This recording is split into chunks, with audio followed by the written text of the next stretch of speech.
Hi, this is Stu Tinker from SK Tours in Derry, Maine, and I'm listening to the Stephen King podcast.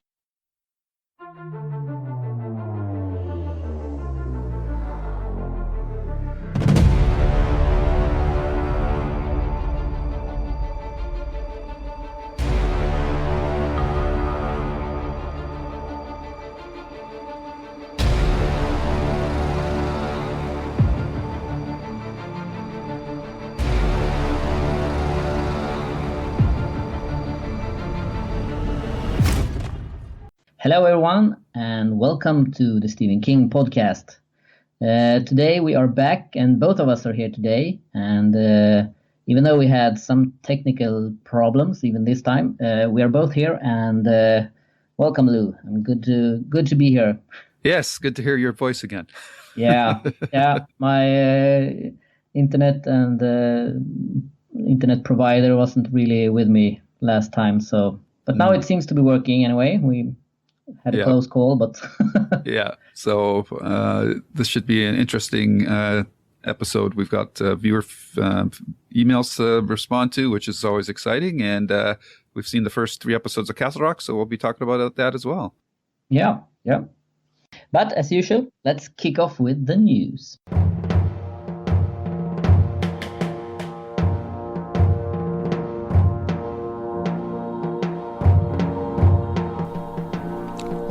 Welcome.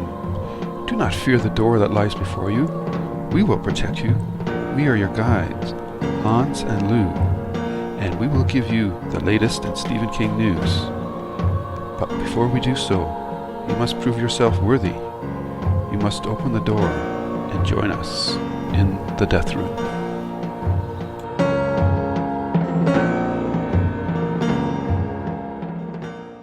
That's right. And first up is an article that you put up on July 4th about the Nika's 2017 Pennywise figure. And did you get this figure, or did you just post these pictures? No, I actually got a copy of that figure, and okay, it's amazing. It's extremely detailed, and it's really amazing. Yeah, there's three pretty cool pictures there. I'm sure there's a whole bunch of pieces that you can swap out, like the hands probably and whatnot, and the balloon, and you've got the boat. I especially like the second picture with him in the sewer grate. That's a pretty cool picture. And he actually has 3 heads. Okay. One where he just looks at you evil, all right, and one where he shows you his fangs, and another one where he also looks very evil. So you can swap heads as you wish. Right. And they're actually doing a special edition of this, as they now do with toys like this. Mm-hmm. And for that one, they have actually included George's bloody arm. Oh, and wow. A head where his mouth is bloody, as if he has just chewed off his arm. So they are really going for it. And later I think it's in August, they will also release the 1990 version of Pennywise. Wow.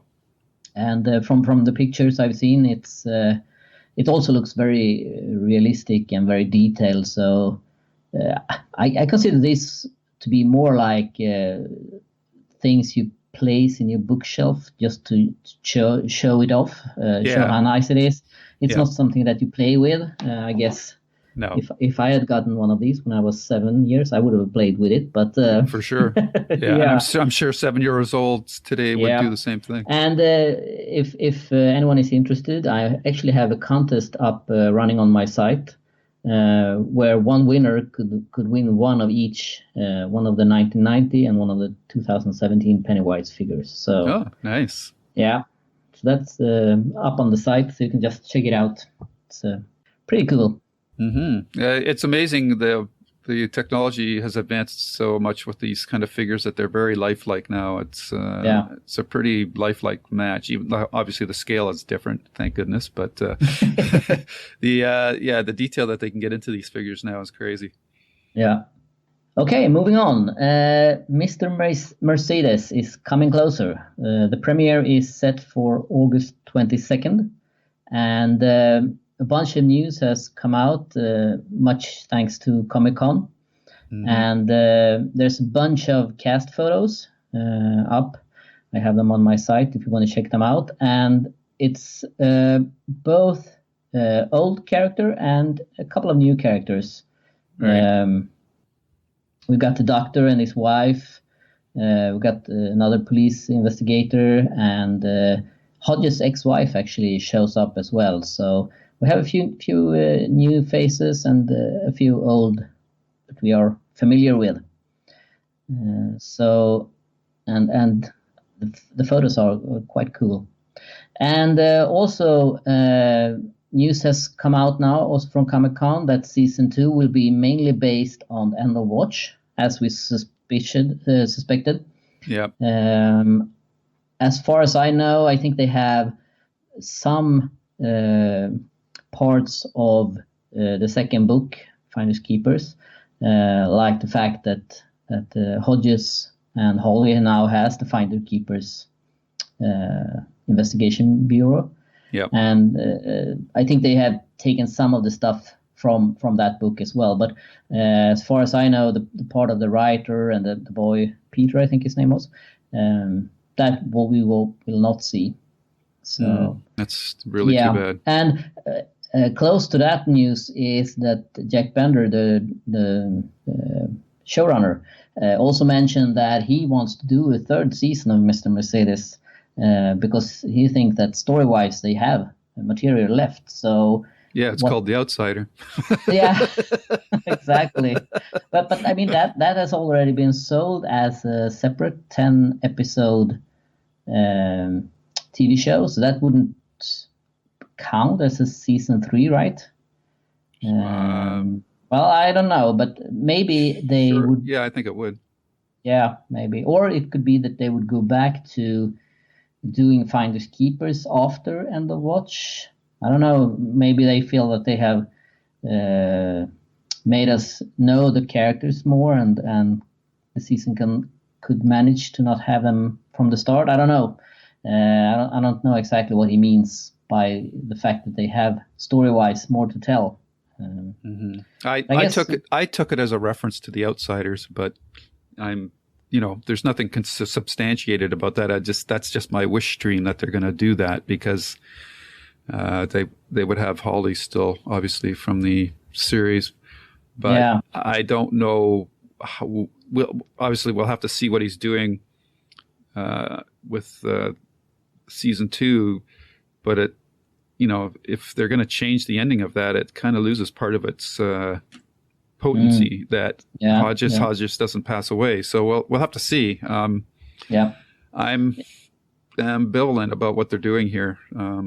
But and they also it's he's phrasing it that hopefully there will be a third season. I mean, The Outsider is a done deal, right? The rights has been sold for it, so that shouldn't be so much. Yeah, and I think his name was attached to it too, wasn't it? Yeah. So that's why I'm thinking they're going to do that. But it's total speculation on my part at this time. Yeah. I'm also.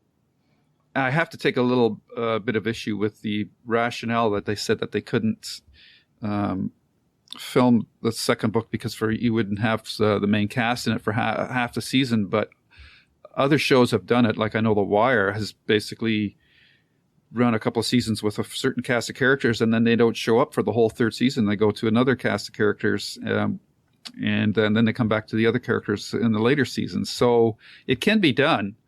Yeah.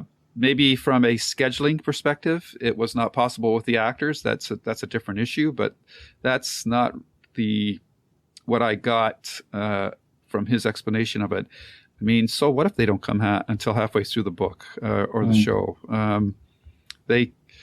If the story is good enough, we know it's in the universe. It's a good story, and I think it could have been done. But I just think that they prefer to stay with the established characters from the first season and didn't want to take that chance, which is too bad because I think Finders Keepers is a pretty good story on its own. Yeah, definitely. So. And I think if it was schedule wise, I mean, they could have film the stuff with those characters as they did, and then just cut the season in the way they wanted it. Yeah. And I agree totally that they could definitely have done it. I mean, they could have put reference in. Yeah, they could interleave some that, scenes with, Hodges visiting Brady in the hospital, just to let us know that other stuff was still going on while the main story is going on. So, but I guess it's a tough sell to that storyline about a famous writer, which anytime you've seen a movie where it's like a famous writer or a fictional famous writer or a fictional rock group or something like that, we don't have any connection to that person because they never existed. Where if it's, a person that we all do know, then you're obviously more invested in the storyline. So I'm not saying it would have been easy, but I do think the story for Finders Keepers was worthy on its own as doing as a season. But I agree with you, and I know a lot of people do as well. I actually haven't heard one person saying, "Oh, thank God they skipped Finders Keepers." So I guess we'll see. Yeah.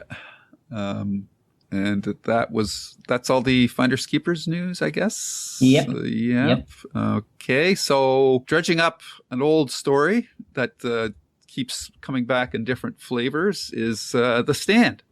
And now it looks like Josh Boone, and this time it seems a little more concrete because we've got some notification that some of the creative people involved also include Owen King, which is interesting. I'm not sure what I feel about that. Is he acting as an intermediary for his father, or is this just an opportunity for him to stretch his muscles in a TV format? So it's kind of an interesting dynamic there that obviously he'll have his father's ear, but he's never worked in TV before, so I don't know how that's going to work out. I mean, obviously he's got the family connection in that, but if he has no experience working in TV, that always kind of makes me nervous when you bring in somebody to do something that they've never worked on before. So, and I don't know, I've never heard Owen King talk about The Stand, so I don't know what's his perception of the story is. Does it mesh with his father's? Is there certain things he would change? We don't know. And of course, now this whole change in format from 4 movies to a 10-hour series, which actually will probably work better in the long run. But it's a different dynamic, and I'm just I guess initially I was like, oh, that's really cool, but the more I thought about it, I gone, well, he's never worked in TV, so how's this all gonna play out? Is he basically just standing in for his dad, or is he going to bring his own spin to it? I would assume the latter. So I'm not sure. What do you think? Yeah, well, I don't know either. I think this time we should probably just see him as. I mean, it's also mentioned someone called Benjamin Cavell. Yeah. I have no idea who he is or what he's done, or someone else has the hashtag Jill kills me. So I mean, I guess we should just see them as writers. I mean, it's definitely going to be Josh Boone's show, so I think he will decide what will happen, and the writers will write. So I think we should just see Owen as a writer. I don't think we should put more than that in it, actually. That's my thinking about it, and. That it's changed from four movies to a 10-hour limited series. That I only see as something positive, because if they were to do, I mean, if you look at the long run, when all the 4 movies were released, I mean, then it would be probably that would be a better result than a 10-episode or 10-hour limited series. But I mean, if you do four movies, that would be a minimum of 4 years from the time that you start the first movie until you see the ending of the fourth. I mean, probably maybe 6 years. And so I think that I prefer to have it as a 10-hour limited series that you can see over, say, a summer or a fall or 10 weeks, whenever. And today, I mean, a limited 10-hour series is just as good as a movie, because they have the budget, I assume, and the possibilities to do whatever they want. So I only see it as positive that they make it as a 10-hour limited series instead of 4 movies, actually. Yeah, I agree. That's probably the part that we should really focus on. 10 hours versus the 4 movies, which would be roughly 8 hours, I guess. So you're going to end up with a little more time probably to flesh out character or have character beats, where in a movie you always sort of have to downplay those or brush over them because you want to get to the next action sequence or whatever. But yeah, quality wise, I think the only difference would be the scope of some of the sequences, like maybe the London or the tunnel sequence under this New York City. Maybe some of the, catastrophe riots going on during the outbreak of the plague and that of Captain Trips. But I think overall it'll probably allow it, because TV just has the time to flesh out character beats and that, which in the long run is what you really end up remembering anyhow. So yeah, I do think it will be better. Would have been nice to see the story told on a big screen, but we all have fairly big TVs nowadays, I think, too. So, yeah, I think it's a good trade-off. And the amount of money that's being thrown around right now and streaming stuff is crazy with Netflix and Amazon. And we'll have to see what Amazon's going to end up doing with the Dark Tower too. So, overall, this is really positive news. So, yeah, I'm looking forward to it. Yeah. Moving on, and this is something that has me worried. It's been reported that Creepshow will be done as a anthology series, and it will have Greg Nicotero from The Walking Dead will direct the premiere. And this should be good news, but I get the feeling that they will not use King stories. If they would, this will be a good news, because I like the format of Creepshow, and I like the settings and everything about them. Actually, they're kind of cute horror shows, short stories. Yeah. But I mean, it's like the Creepshow 3 movie. Yeah. It has absolutely nothing to do with King. It's just a way to really ride on the King name. So for that reason, and it doesn't say in here that they will base them on King stories. And I think that if they had the right to do that, they would definitely spread the words to make this an even bigger news. Yeah. So my suspicion is that this will be something like Twilight Zone or something like that. And I mean, those are good shows, so it doesn't mean that it's bad per se.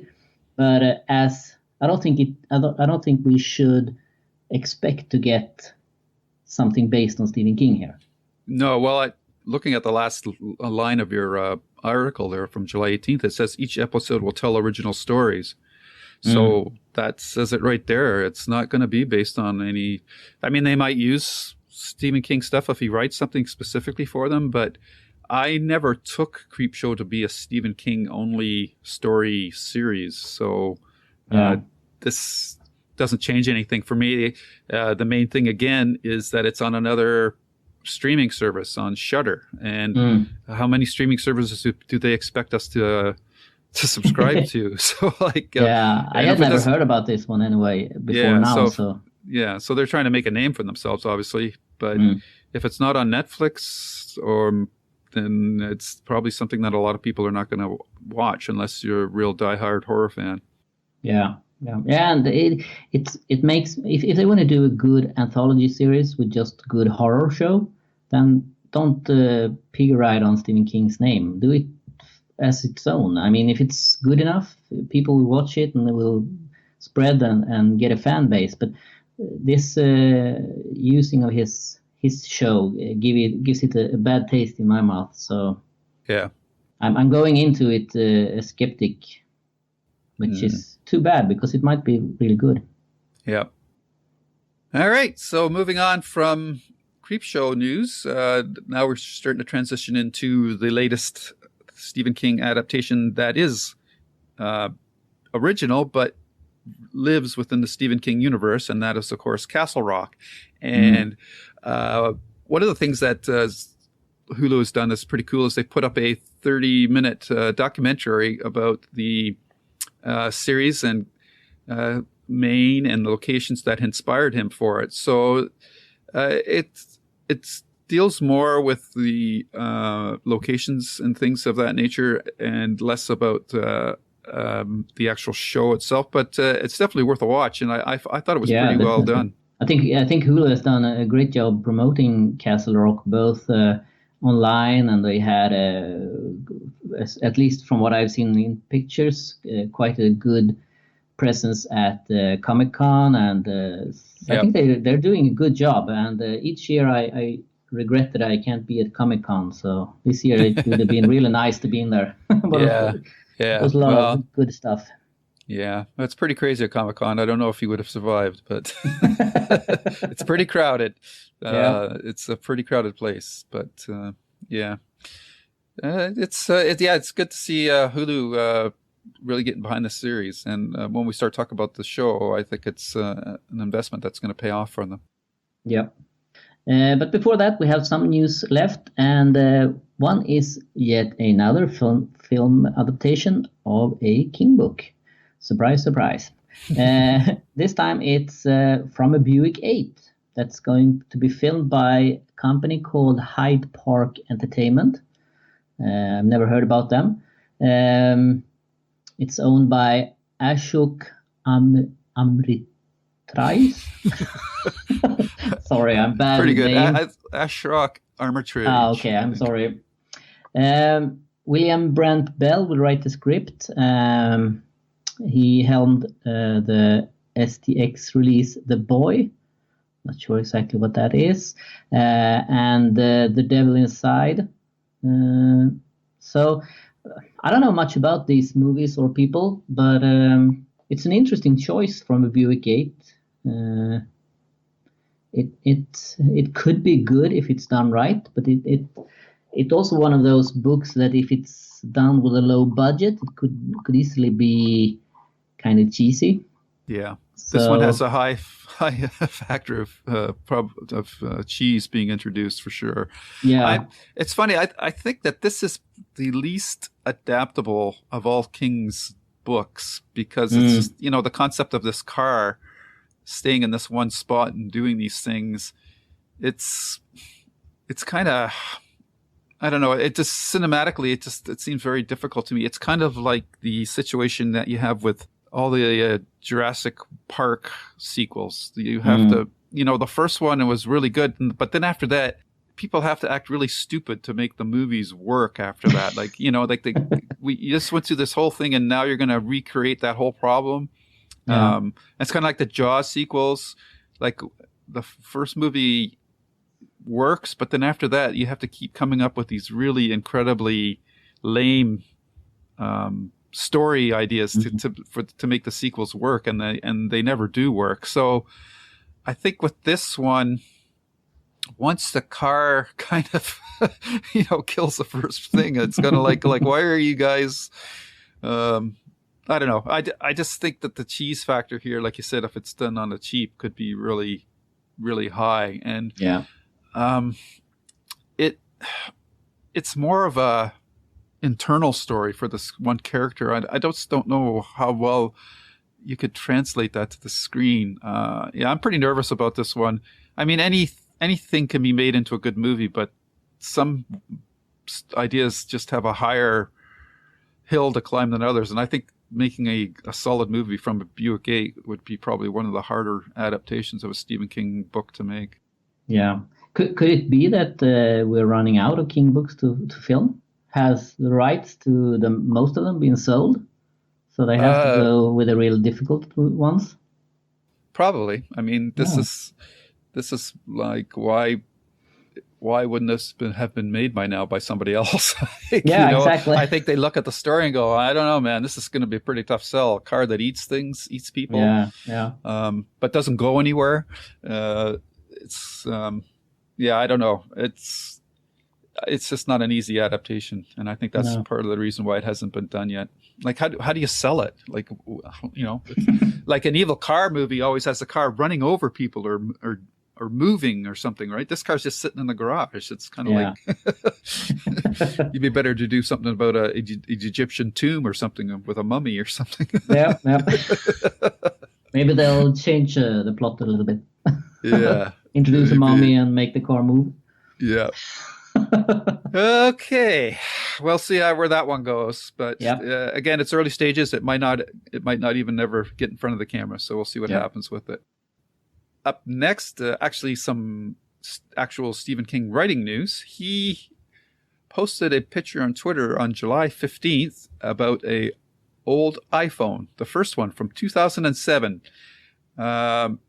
He also mentions that he's writing a story about phones. So whether iPhones play into that, or he's talking about smartphones in general, because so many people are glued to them when they're out in public, which he's already done with Cell. So I'm not really. It'd be interesting to see what kind of twist he's got on it this time. But I think it's become more, integrated or woven into today's world, even than when he wrote Cell. So I think maybe there's going to be some other twist besides a virus that he's going to come up with this time. We'll have to see, but it's at least we know he's working on this story, but we don't know if it's a short story or a book or what it is yet. Yeah, and I think that when Cell came out, a lot of people were still scared of smartphones. But today, I mean, you see small kids having it. It's very integrated in today's society, and everybody uses it, and you use it daily. So I think today it's more of a natural tool that you use for a lot of things. So I think that the premises for a phone in itself has changed since Cell. So I think there's definitely a story to tell here. Right. Yeah. Okay, and last up is actually some news that I find very exciting, and that is that my anthology, Shining in the Dark, will actually be released as an audiobook. Awesome, man. Congratulations. Yeah, from none other than Simon & Schuster. So that's very cool. Yeah, so I'm up there with the Stephen King books. That's awesome. Who's doing the narration? It hasn't been decided yet, so I don't know. Oh. I don't, to be honest, I really don't know how that works and how much input I will have in deciding it. I know who I would pick if I could pick, but I guess we'll have to wait and see. Would you pick yourself? No, definitely not. No, I think it would be cool if each author would read his own story. But I don't think they will spend that much money on my book, so I don't think that will happen. That would take a lot of coordination too. Yeah, it definitely would. But I think that it's a different. It gives an extra depth in the story when the author himself or herself, for that matter, reads the story that he or she has written. Because they know where it's supposed to be extra scary, and they can highlight those in a way that none other can. So I think that if I had to choose between an author who reads his own story that isn't that good of a narrator to a really good narrator, I still think I would choose the author. If as long as he or she can speak coherently, so you understand what they say. But I mean, it gives an extra twist to the story, I think. But I don't even dare to dream that would happen here. As you say, logistics and costly. I don't think that's something that they want to do. But I guess we have to wait and see. But it's very exciting news, and it's going to be released February 5th next year. So there's some time left until it's out, but it's more than I would have ever dreamed when I released it first. So it's really exciting. Yeah, it's really taken off. All the foreign markets that you've got it published in, and now this is pretty impressive. Yeah, exactly. It's nine different editions now, including this audio version, and I've actually signed the contracts for a 10th edition. Wow! But I can't disclose what country that is yet. As the publisher want to hold off on that for a moment. Sure. And I have others checking it out, so there might be even more. So I'm aiming for the number 19. So we'll see. and then when you get there, you no reason to stop at 19. No. Yeah, but I agree with you. Like, to me, like Stephen King's Bag of Bones. I just love that book, the audiobook. I think it's just fantastic as King reads it. And I even liked King when he read the first editions of the audio for the Dark Tower novels too. Yeah. So, I mean, the other people that have done versions of it have done fantastic jobs as well. But I agree with you. There's just something where the person that created the world just adds that extra little emphasis on the right moments and stuff like that. It just works so well. Yeah, and I mean, if the author himself is like King, at least in my mind, is actually a good narrator as well. I mean, you can't beat that. So, yeah. Well, but we'll see. I'm very excited that it's out. So who's narrating it is secondary, I think. But it will be fun to see what's happening. I mean, it's going to be exciting. Mm-hmm. Well, good luck with that. Yeah, thanks. And that is the news. This is great. What's our job? We'd like drive around, pick up stiffs or what? It's time for reviews from the Nightshift. So now we are going to talk about Castle Rock. Right. And we before the show aired, we didn't really know much about it. We know that it would take place in Stephen King's town of Castle Rock. And we know that we are going to see and hear and read connections to other Stephen King works. And I mean, we got that confirmation already when we saw the intro text. There were a lot of hints to other King books like Cujo, The Shining, Misery, It, stuff like that. And so we're going to talk about the first 3 episodes, and there's going to be spoilers, so we're not going to hold back. So if you haven't seen them and want to see them first, you should probably go and watch them first. They are out, all 3 of them now, and come back. So what did you think about these 3 first episodes? Well, the first episode had to do a lot of heavy lifting to set up the storyline and everything. So I found it kind of slow. And then I also was really disappointed that they killed off one of my favorite actors, Terry O'Quinn, in the first episode. So fortunately, he has come back in at least parts of the second and third episode as in some flashback scenes, and also doing some narration. I don't know if that continues past or if that goes over the entire series. But in general, the first episode I found a little slow. A lot of things had to be set up.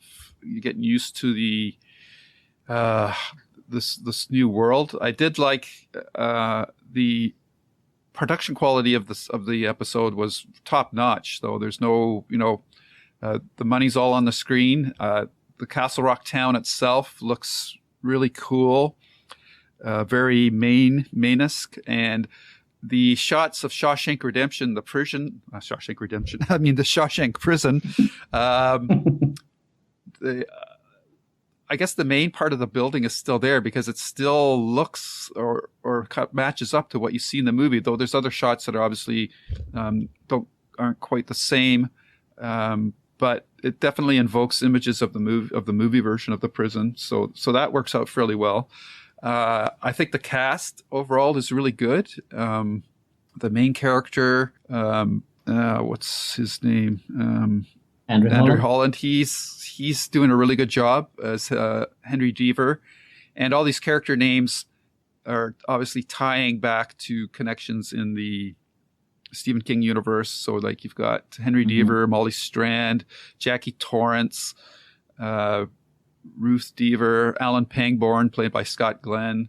So there's a lot of Easter eggs in the first episode. I like the bus that Henry Deaver's. I don't know why a lawyer would take a bus, but he, it's this Trailways bus. It looks a lot like the bus that Morgan Freeman took at the end of the Shawshank Redemption. So it's got there's a lot of atmosphere building in the first one, and I think they did a really good job with that episode, because the next two episodes I thought were markedly better, and I really enjoyed them.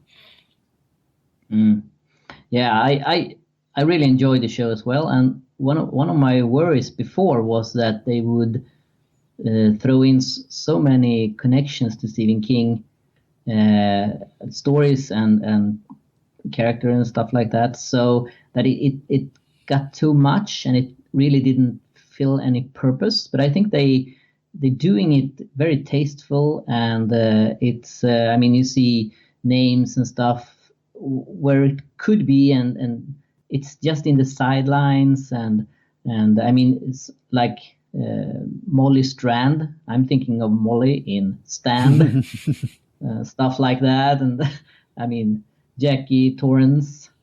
That's also a connection, and it's. I think it's done very tasteful, yep. And I am sure that I have missed a lot of connections, because I decided.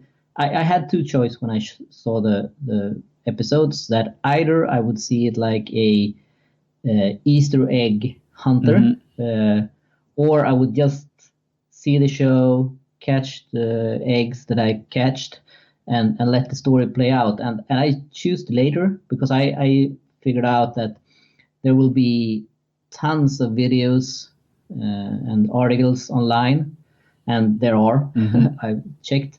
Who lists all the connections and stuff like that. So I choose not to write down every connection and stuff like that. I just let them flow, and when I find them, and so I think that was a pretty good way to watch the show. Yeah. And I was also very surprised that they killed off Terry O'Quinn that fast. Yeah.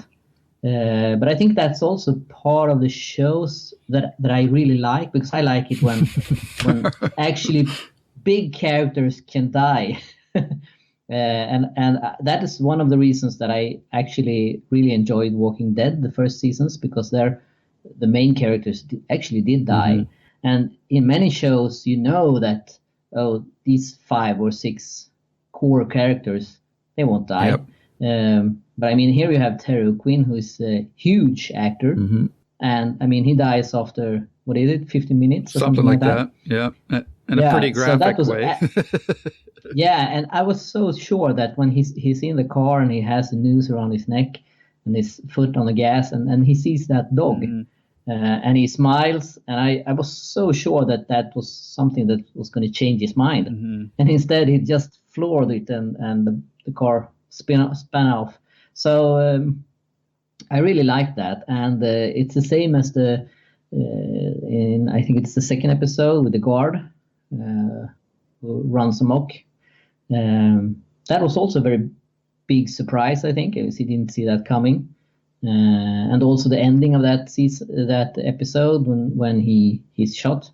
So I think they keep you in suspense, and it's they don't always let it go the way you think it would go. Right. They shock us and surprise us, and I, for one, I love that. I think that's how a really good show should work. Right. And also, they have been very clear with the fact that if there is a second season, it will be a totally different story. Yep. Probably different characters. So also it's like when I don't know if you watched the show Sopranos. No.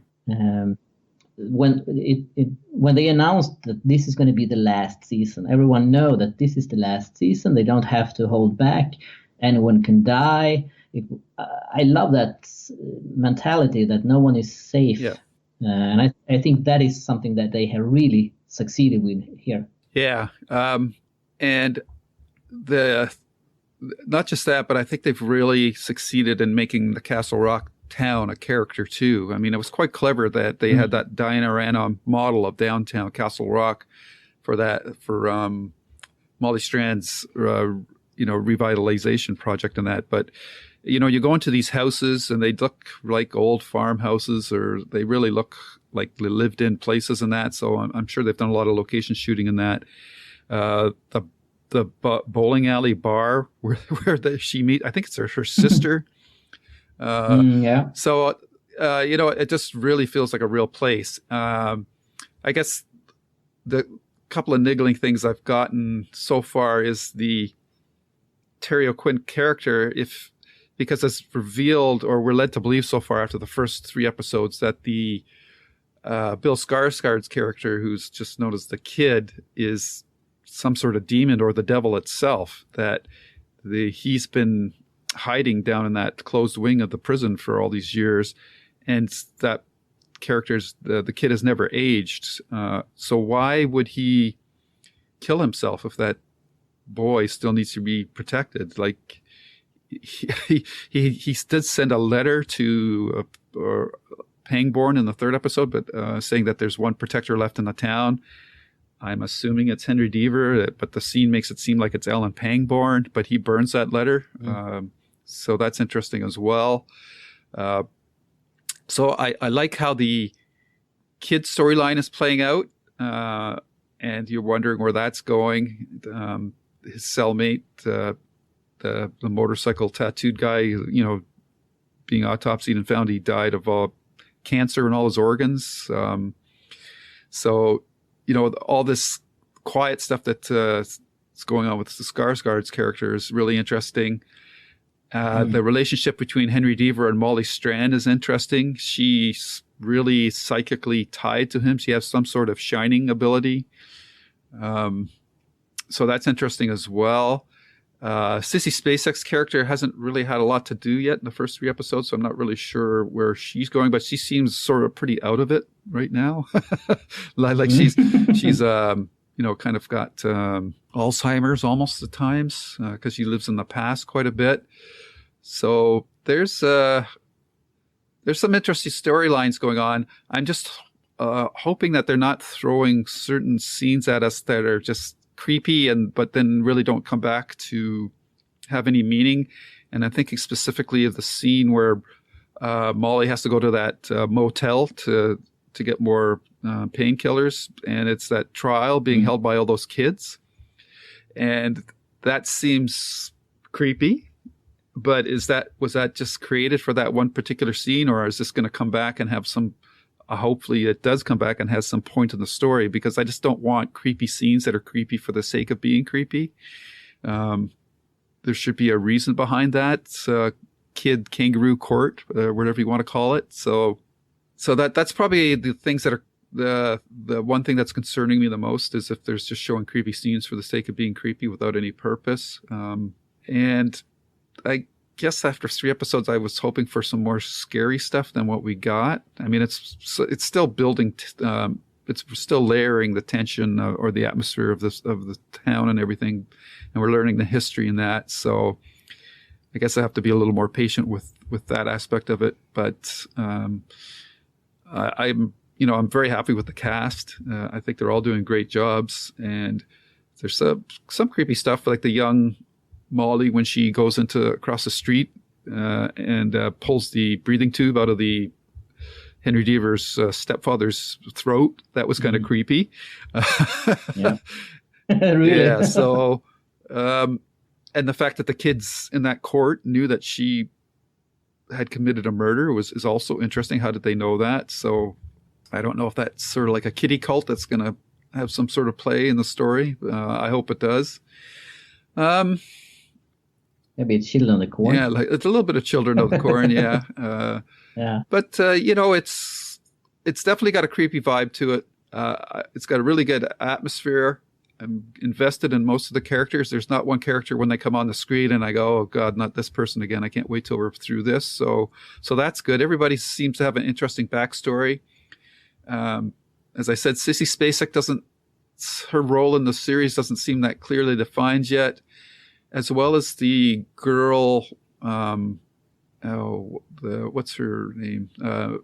Jackie Torrance character. Jackie, Is that last name just a nod to, The Shining, or does she have actually some sort of relationship to the Shining? But she herself doesn't seem to have any sort of abilities, so that's interesting. I'm not really sure what her purpose is. She seems to be very nosy, but that's about it. I don't know what she does for work either, so I'm not really sure what her character is all about after 3 episodes. And even the music is good. I think it's Thomas Newton who's done, I believe, scores for movies like Unbreakable and things like that. So, that's all working really well. It's you have to give a show a couple episodes to breathe. If you would have asked me after the first episode, I would have been kind of, I'm not too sure. But right away in the second episode, now that once the groundwork had been laid, it definitely picked up. And the third episode, so I'm definitely really hooked now, and I'm looking forward to seeing more. Yeah, and I think that's a brilliant move from Hulu to release the first 3 episodes at the same time, because you need that kind of 3, maybe 4 episodes until you're hooked on the show. And as you say yourself, the first episode might be a little bit slow and not get its hooks into you. So hats off to Hulu for that. Brilliant move, I think. And I agree with the kiddie trial. That's the scene that I am not that happy with so far. I thought it was a little bit too strange. But maybe it will lead to something more. But it felt a little bit out of place. Yeah. When we saw it. But I think I like that they jump between 1991 and present time. I think that's done very, very nice, and that we see the young Henry and the grown Henry, and we don't really know what happened those days that he was missing and stuff like that. So I like the lay of the show, and I like the look of the show, and as you said, the cast is phenomenal, and I think this is a success. Definitely, yeah. I think so. And it was also interesting to see a younger Terry O'Quinn too, who's playing the previous warden of Shawshank Prison, Dale Lacey, and of course his wife, who was in Frances Conroy, who was in the Mist TV series last year. She plays his blind wife. I don't know if she's in every episode or not, but it was a nice nod to see her again, and hopefully she'll get to do something better this time. That her story just doesn't kind of run out of steam like it did in the Mist. So yeah, it's after 3 episodes, it's still really hard to give a real definitive answer on the series, but I'm definitely interested. I was interested after the second episode, and by the third episode, as the nature of the kid becomes a little more fleshed out, and you're wondering, like, how could he be the same age as he is now as when Terry O'Quinn's character was younger? Like, he's been in that cage for a long time, and he looks pretty good for all that confinement, and his weird eating habits. He only eats white bread. So what exactly is going on there? And this whole Castle Rock history that goes back through the ages is, that's percolating in the background too, in all the scenes you see, because they show scenes of houses where previous crimes have taken place and stuff like that. So yeah, there's a lot of cool stuff going on, and Molly Strand keeps coming back to her house, and it's always trash. Like, what's going on there? And so yeah, there's a lot to like here, and I just hope that it ramps up in later episodes to get some really good scares. And one of the good ways that they mix in other stories is when the new warden comes to take her office. They say, one of the policemen says that there's three wardens who's killed themselves here or something like Yeah, that. and you can still see the bullet hole. Yeah, exactly. That's from the Shawshank, and I mean, they do it very delicately and very. I like it. I think they put these little teasers in there, and I think this is a show you need to see. You need to see it a couple of times to catch all of those. If you don't go online and check all the YouTube channels where people go through the episodes frame by frame with microscopes, and find all this. I just, before we recorded this, happened to find a video clip where they go through the intro and shows all the text and everything and connections to that. So it's out there if you want to see it. But my recommendation is watch the show first, and then you can go back and find all the Easter eggs, because you shouldn't be focusing on the Easter eggs. I mean, some you will see, some you will miss, but I mean, you should focus on the show and catch the things you catch. Yeah, for sure. I just wanted to emphasize the point that you make. I think they've done a really good job of walking that line of making these Easter egg or other sorts of homages to the Stephen King universe, yet they've definitely set out a clear new storyline that they're doing with the series, which is which is what we want, right? We want to expand the Stephen King universe, and so far this seems to be what they're doing. So that's pretty cool. Yeah, so it's good, and I'm happy to say that it's actually airing here in Sweden nice. The day after the US on HBO. Oh, nice. So that's good. Yeah, we get it in Canada on the Space Channel. Yeah, so that seems to be a little bit more accessible than Mr. Mercedes, who's been hard to get for other people. Yep. So definitely check this one out. It's a good show, and I think we will be really happy with it. Agreed. Yeah, so far so good. We'll just keep my fingers crossed. Yep. Our fingers crossed that it continues on the path that it's set. So, and I kind of like the one episode a week experience. I know some people are getting a different experience than that, but I think for most of us who are seeing an episode a week, it gives us a chance to enjoy what we saw and percolate on what we've seen and try to forecast where the show is going and down the road. So it's kind of fun to have that kind of experience again. Yeah. I tend to like to see more than one episode a week, but I agree with you also. It's interesting and fun to see one episode and then talk with others who've seen it and speculate and stuff like that. Then you see the next episode, and so it's good to see once a week. But my patience is a little bit too bad. If I don't think I could, if I had all episodes in my hand. I don't think I could space them out. Oh, no, for sure. But when you're in that model, it's still enjoyable. And like you said, I think they really did a smart idea to release those first 3 episodes to make sure that everybody was hooked before they go to the weekly release format. Yep. So that's it. And I think we are both thinking that this is a good show that everyone should see. So if you agree or disagree, let us know. And maybe you have find some Easter eggs that we haven't, so comment on it. And with that, the review is over. But speaking of comments, we have actually gotten a couple of questions. Yay! Yay! We asked for questions because we wanted to see what you wanted us to discuss. And so these has been posted on Facebook. And except one who we got from SpeakPipe, which is, we're very happy about that because we love to hear our fans. Exactly. Yeah. Or fans, listeners. Maybe so thank you very much, Robert Miller, for sending in your audio question. We know you sent it in a while ago, but we are addressing it now. So for all our listeners out here, here is Robert's question. Hello, love your podcast. First time sending a message. This is Robert Miller. I was wanting to know about if you've heard about the new movie. It was a dollar baby from Stephen King's short story about Sherlock Holmes. It's called The Doctor's Case. It's on IMDb, released, I think, January 2018.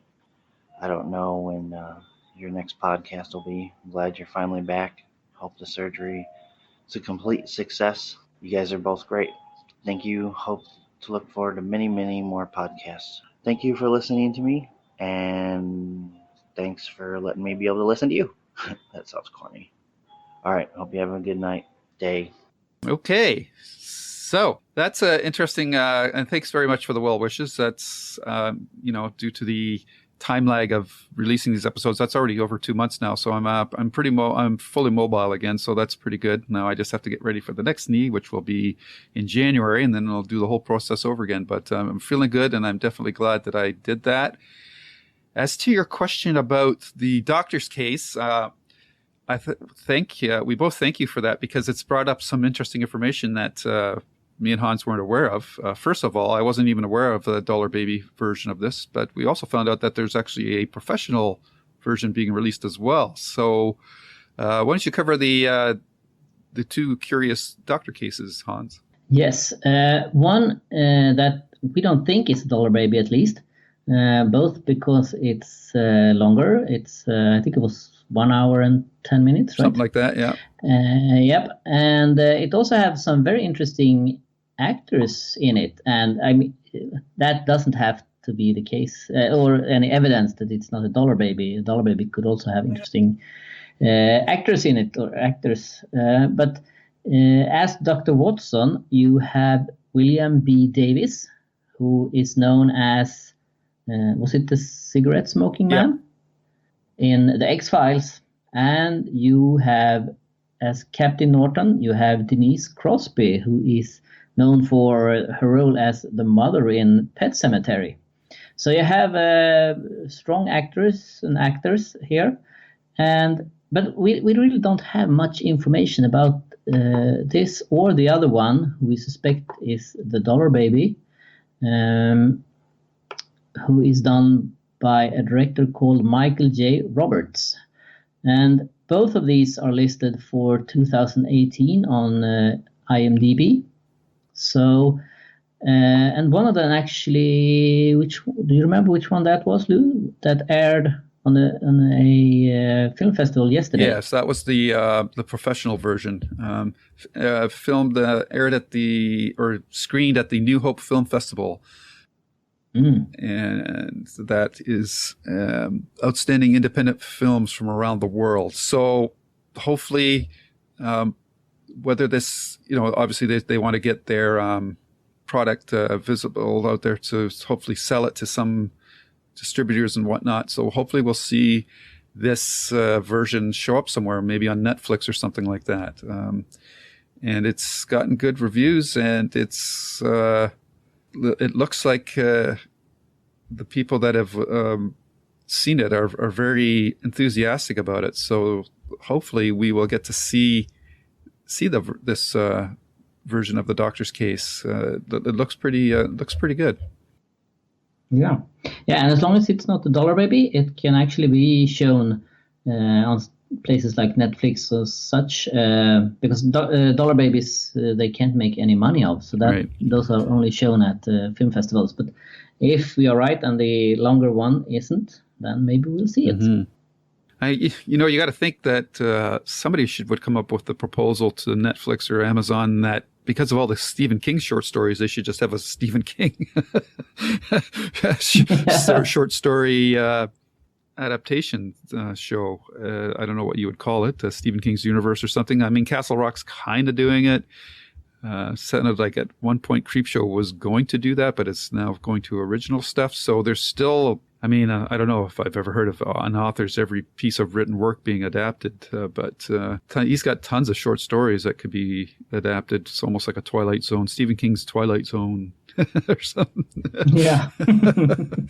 I think actually there were plans for, I think it's something called Stephen King's Haunted House or something like that. Yeah. Many years ago. Yeah, some like Twilight Zone, but based on King stories. So that could happen. Yep. Moving on, we have a question from Michael John. Have either of you purchased the new NECA toy Pennywise figure, or what are your thoughts? Is it something you decorate your king shelf with, or more of a curiosity? Well, I actually have one, the 2017 Pennywise figure, And as we mentioned in the news, it's fabulously looking. I almost said toy, but I don't want to call it toy. It's a figure, and personally, I think it's more of something that you, as you mentioned, you decorate your king shelf with it. You have it standing in your bookcase, looking scary. It's not something that you play around with. I'm thinking maybe I should put it on my desk at work to scare my coworkers with, something like that. I mean, it would definitely be a conversation starter. So I don't know, but they are very detailed, very realistic, and if you're looking for a cool figure to have stand in your bookcase, that's definitely one you should consider. Mm-hmm. And personally, I like this kind of figures much more than those pop figures or with a big head. Yep. I don't like those much. Then I feel this kind where they actually look realistic. I like those better. Yeah, like the Pennywise figure is really cool. I mean, Weta does a lot of these types of figures too. For me personally, it would be something, like you said, to put on display in a shelf, but I would never buy one. If I got one as a gift, absolutely, I would do that, but I'd rather buy a book. I mean, you look at it for 5 minutes. I can't, and I think this kind of stuff really depends on your age. Like, if somebody, because I have like a couple of Star Trek props, like I've bought like the phaser from the Wand Company. They do fantastic replicas of props and stuff like that. So I've got like the phaser, and I want to get their communicator, which is a Bluetooth communicator that actually you can hook up to your phone, so your cell phone, so you can actually talk on the communicators through your phone, which is kind of cool. So. But that's something I grew up with as a kid, but I wouldn't go out for like these Stephen King figures and stuff like that. But because they came too late in the process, like Stephen King, I'm just locked into him as being a writer, and I want to get his books and, the movies, and that's pretty well what I would collect. These specialized figures and that are they're cool. And I think they're really well done, but it's just not my thing. It's just a generational thing. So you're too old, man. I am. Yeah, I admit it. Yep. Okay. Do you want to take the next one? Sure. I'm actually probably going to need your help with that. Is that Tina Bore Mortensen? I'm not sure if that's a Swedish name or. No, I don't think it is. Maybe Scandinavian. Tina Bore Mortensen. Yeah, okay. I would guess. And I don't know if that's a male or a female name. Sorry, but your question of did any of you ever have the chance to go to the Stephen King tour in Bangor with Stu Tinker? I went this May. It was such an awesome experience. Thank you for the great show. Well, thank you very much. And I'm glad that you had a great time on the tour. I've never been to Maine, so I have not been on the tour. We did have Stu Tinker on the show on one episode, and that was really fun.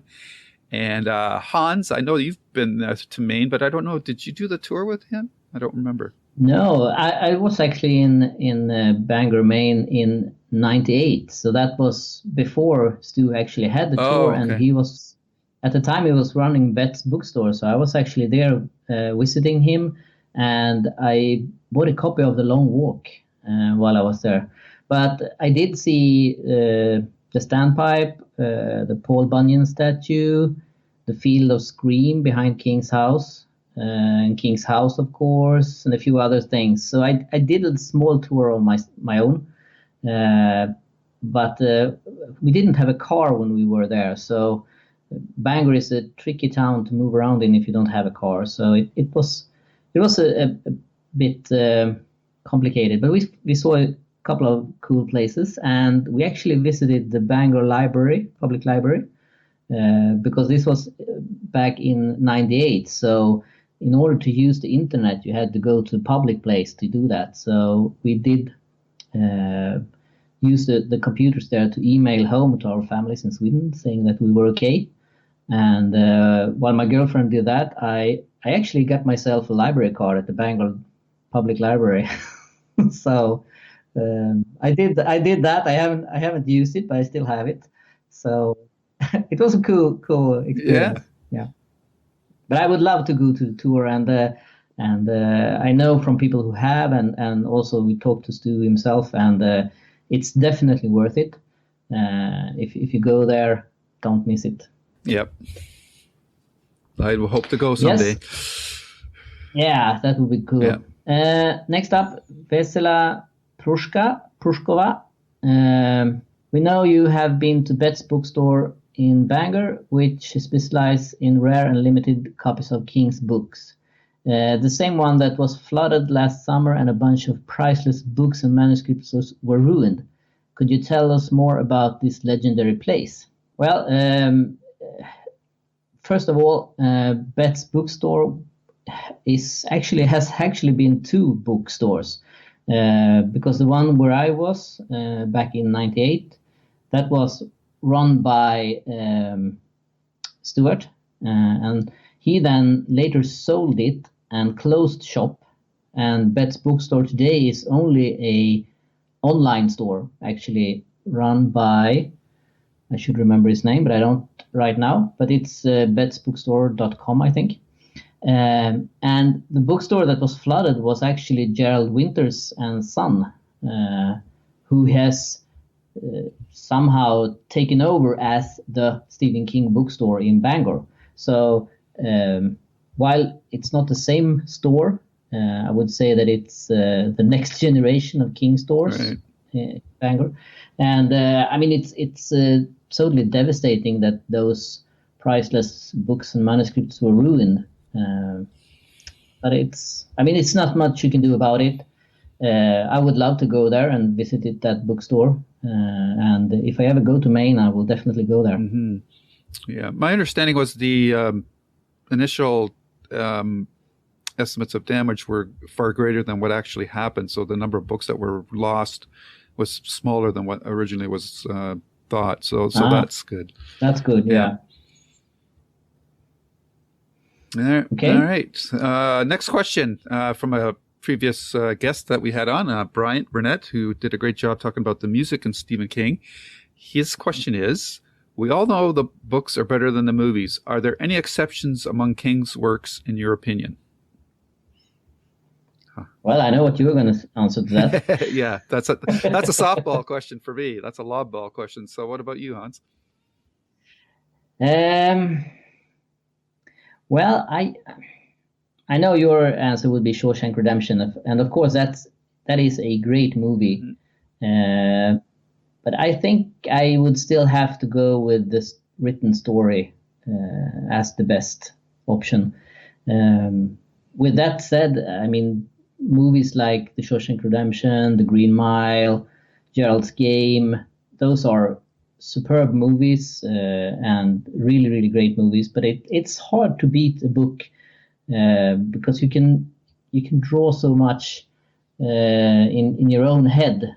And it always turns out like you want it. So it's hard to beat that when you do a movie. So I would have to say that the books are better, but there are some movies that are very, very close to being as good as the book. Mm-hmm. Yeah, for me, it's no question. It's Shawshank Redemption, because for two reasons. The one reason is the wardens in the Shawshank Redemption story. There's several of them. And while that's more realistic, I don't think it's as satisfying as having one warden be there the whole time as in the movie. It's much more satisfying when he gets his comeuppance by Andy at the end of the movie. So, and the other thing that the movie does is it softens the story. The story is a lot meaner, darker, and the Shawshank Redemption movie was still dark, but there's a grace and sense of hope about it, but the book doesn't do quite as well. So that's a no-brainer for me. I've only ever thought of one other movie that was better than the book, and that was Silence of the Lambs. So and that's not a King movie, obviously, but the number of times that a book or a movie is better than the book is quite rare. I can't think of anything else off the top of my head. Some of the Darabont adaptations are pretty close to the the King source material. I think the Green Mile is close, but because of time constraints, it didn't quite get all the scenes that I wanted from the book in there. And some of the Rob Reiner's adaptations too, Stand By Me and Misery, are really, it's almost a toss-up between the book and the movie as to which one's better. I think I would tend to go with the movie adaptation of Misery just because of Kathy Bates' performance. Really pushes that over the top and makes that a real special adaptation of the source material. And in all those cases, they stay pretty close to the source material, which a lot of people always say that that's the better way to adapt material. It's funny. Some people would probably say The Shining is a better adaptation of the book than the book. But I agree with King. They're two different works. I do like the movie version of The Shining, but I don't think it's the better version of the story. I don't think we've had the better version of the book done yet. I mean, the miniseries just, even though it was more faithful, it just didn't capture the proper aspects of that story for me. So yeah, my go-to answer is always going to be Shawshank Redemption. Yeah, actually, now that you talked, I remember one. It's not a whole movie, but part of it.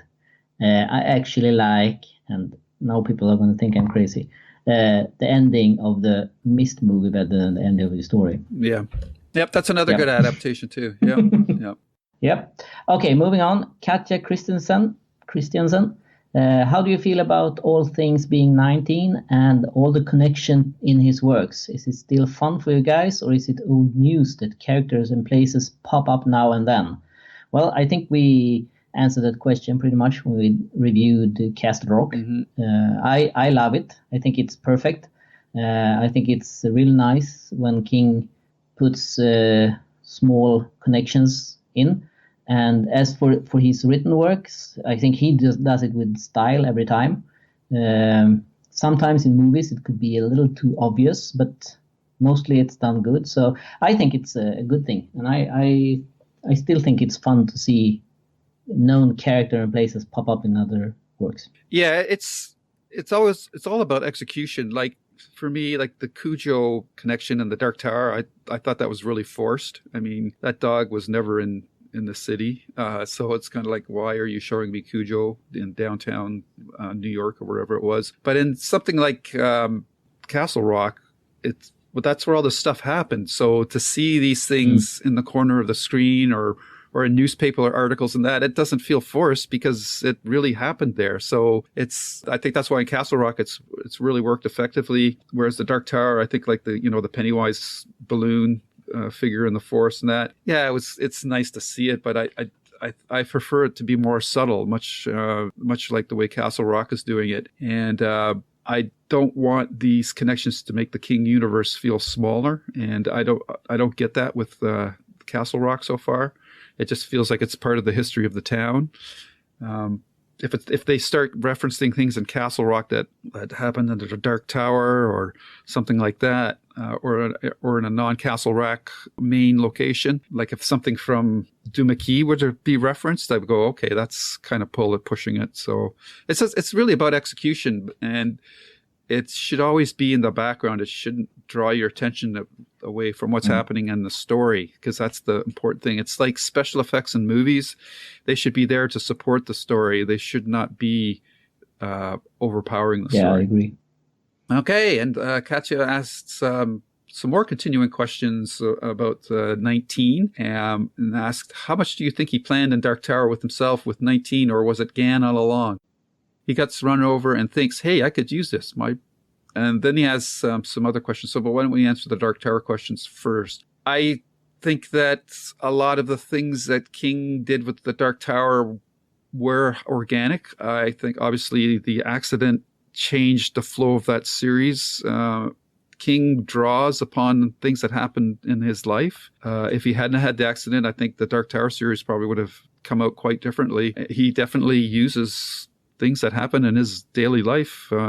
or that he sees on the news, like the Mr. Mercedes trilogy was all based on something he saw on the news about a person running over people at a McDonald's or something like that. So I think that a lot of that is a combination of his daily life experiences plus the muse that just brings these things up to him from his subconscious while he's working. Yeah, I agree. And I think that from listening to him talk about the Dark Tower and how hard he thought it was to write the books and get the inspiration, I don't think he had that much planned in advance for them.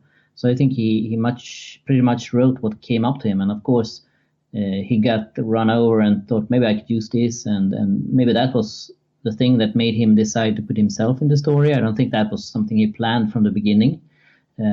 So yeah, I agree with you. He reacts to things that happen. And then Katja has continuing questions. My brother-in-law once said that Stephen King uses ghostwriters or their ideas. Have you ever heard any rumors? I couldn't and still can't believe it or won't. And thanks for making the podcast. Well, thank you very much, Katja. And I think you should tell your brother-in-law that he might be confused with James Patterson, who uses ghostwriters on almost every book. Ideas, I think for the average reader, people have misconceptions. Ideas are a dime a dozen. How often have we seen a movie come out and then another movie that's similar? Like I'm thinking of the two Meteor movies that came out at the same time, Armageddon and Deep Impact, or sometimes you get like two versions of Robin Hood coming out at the same time. So ideas are quite common. It's what you do with the ideas. It's how the characters react to your what if questions. And that's where Stephen King excels with his characters and the situations that he sets up for them. So no, Stephen King does not use ghostwriters. I've never heard anything to lead me to believe that at all. And I don't think anybody could write things the way that Stephen King does. So no, that there's no truth to that rumor. No, I agree. There's no truth to it. And I know, I think that one of the reasons this come up is because he's so productive, Yeah. and people can't really grip how fast he can write a book. Yeah. And also, I actually heard a rumor because he wrote, I think it was Rose Matter, Yep. DC Story, and one other that was written from a woman's perspective. And he did it so good that people thought that, oh, this must be written by his wife, Yeah. because he's a man and he can't put himself in a woman's perspective. So that rumor I have actually heard, but I don't see any truth to it. And Stephen King has been writing and publishing books since 1974, and with today's internet and online stuff, it would have come out. You can't keep a secret that long. So I think it's pretty safe to say that he doesn't have ghostwriters. Yeah, or maybe maybe the brother-in-law thought that was true because of the when he was writing as Richard Bachman as well. So yeah. So that could be another reason. Yeah, Bachman is Stephen King's ghostwriter. Yeah, that's right. Yep. The last question is from Matilda von Rakowski. All of King's characters are complex and beautiful drawn. Even monsters are hero to themselves. A question for both of you. What type of villain would you be in a Stephen King movie? Also, which Stephen King adaptation would you like to direct if given the chance? Well, I would be the cruel one, definitely. If you're going to be a villain, you're going to be a villain full out. Right. I don't know, maybe I would be Flag or something like that. I don't think I would be someone like the Mr. Mercedes killer. I think I would be someone with more style. Yeah. If I kill someone, I would do it with style, not with a Mercedes. With style. Yeah. Yeah, exactly. So that I don't have any specific, but I would do something like that. And an adaptation I would like to direct. Well, I don't think I should direct anyone because I'm not a director and I would probably ruin it. Yeah. But for the sake of argument, let's say I was a director, I would like to get a chance on The Long Walk. Good choice. Yeah. That's a good choice. Yeah. I agree with you, Matilda, that King's characters are so complex and they just feel so three-dimensional. And like Hans, I wouldn't want to be like a character like Big Jim from Under the Dome or some, politically or power hungry or very just common human trait sort of character. So it'd have to be somebody like, Jack Torrance or Annie Wilkes from Misery, something that, somebody that's really batshit crazy or possessed or something like that. And has style, even if it's crazy style. Yeah. So, like some version of a psycho I'm your number one fan kind of character. That would be cool. Pennywise I don't think I would have much fun playing Pennywise because that's such a supernatural, non-relatable kind of character. Whereas somebody like Barlow, a Straker from Salem's Lot, you could kind of sink your teeth into, pun intended. That would be kind of fun too. So yeah, some sort of relatable character, but they have this, obviously flaw, like with Annie Wilkes as being obsessive about this fictional character that Paul Sheldon's writing. Something like that would be fun. Flag would be kind of fun, but the way he peters out in all his stories kind of leaves me a little like he seems like a lot of a worse character than he really is. So I think something like the Annie Wilkes kind of character is more up my alley. I would like to play that. As far as an adaptation, like Hans, I think the Long Walk's just dying for a remake, or not a remake, but an adaptation. So I would love to see that made, and it's still really disappointing that Frank Darabont let that one get away from him, because I think he would have done a killer job on it. And obviously, like so much of King's work has been adapted already, and I love the way it's been adapted. So like the big ones have already been done: Shawshank, Misery, Stand By Me, Dead Zone. They've all been done. So it would be something that hasn't been adapted yet, like The Long Walk or The Outsider. I would love that. Would be awesome to do. Interestingly enough, I don't think Revival would be interesting enough to me, and because it's the real horror doesn't start until the last 20 pages of that book. So that would be a tough one to do, I think. But yeah, most of the ones that have already been adapted have been done. Yeah. So yeah, it's a hard choice. Mm-hmm. But I wouldn't want to do Sleeping Beauties. That's just not. I just don't think that story is that cinematically interesting. So it's the more grounded ones. Bag of Bones. I would love to try another adaptation of that, because I just think that one really fumbled the ball badly, and that's a really good ghost story that needs to be done properly. So yeah. All the ones that haven't been done well would probably be up for me. But for fun, I would have loved to have done Maximum Overdrive. I know that people say that's a bad movie, but I think it's a hoot. I think it's a blast. Yeah, I love that movie. Yeah. All right. Okay. So that's the questions we have for now. And we encourage you to keep sending in questions, not just because of this one special episode, but on an ongoing basis. If we get them, we'll definitely answer them. And they're always a lot of fun to do. Yeah, it's really nice to hear from you, all listeners out there, and interact with you. Yeah. Okay, and I think that's all we have for this episode. That's right. It's going to be a long one, and we really don't know what we're going to do next time, so that's going to have to be a surprise. Yep. Unless you send us suggestions. Yeah, we're open for suggestions. Suggestions and questions. Yes. And comments, donations are always welcome. Yep. Alrighty, so that's the end of this one, and had a lot of fun with all these questions. Looking forward. We'll obviously have some more Castle Rock episodes to review, so that'll be good. Yeah. And we're getting closer to Elevation, but it's not quite there yet. So it's enjoy the summer.